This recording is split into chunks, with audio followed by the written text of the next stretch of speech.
And I give the floor to the representative of Indonesia. Thank you very much, Mr. President.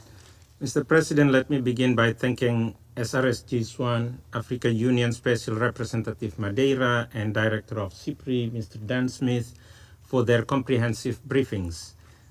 Mr. President, 2020 is crucial for Somalia as it embarks on multi-sectoral reform, including the holding of universal suffrage election, strengthening its security sector as well as economic and social development. The Mutual Accountability Framework agreed in October 2019 is important and ambitious.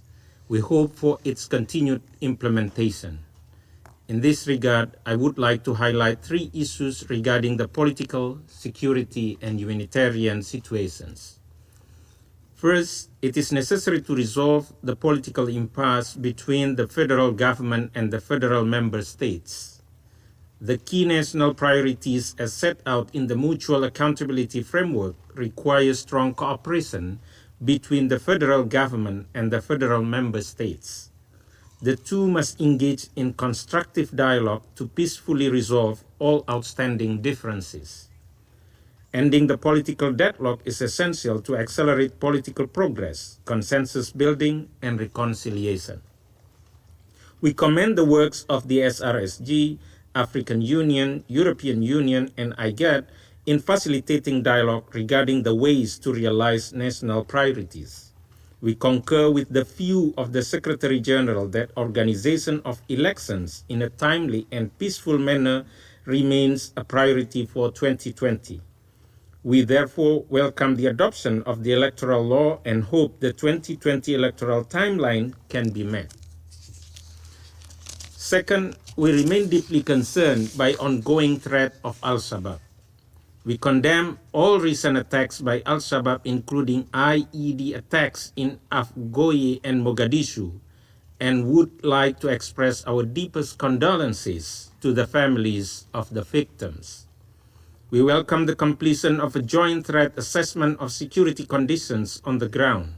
It is necessary to continue assessing the implication of the planned drawdown of an additional 1,000 AMISOM personnel later this month, to ensure that the security gains so far achieved will not be reversed. We are encouraged by the government's commitment in the implementation of the transition plan, including the continued military operations, force generation efforts, and institutional capacity building. We would like to reiterate the importance of accelerated and coordinated international assistance to support force generation and capacity building. This is crucial to produce a well-trained and equipped Somali security force that is eventually able to take over security responsibilities. Third, it is important to alleviate the humanitarian situation in Somalia. Recent flooding has compounded the dire humanitarian situation, with increasing number of people being displaced and in need of assistance. In this regard, we call on all international partners to provide the much-needed humanitarian relief and assistance to ensure long-term recovery and resilience of the Somali people.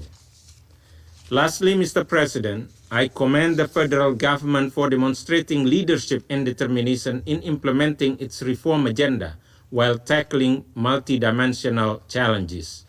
I wish to reaffirm Indonesia's respect for Somalia's sovereignty and territorial integrity and convey our utmost tribute to ANSOM, ANSOS, AMISOM, and all actors working to ensure lasting peace and stability in Somalia. I thank you very much, Mr. President.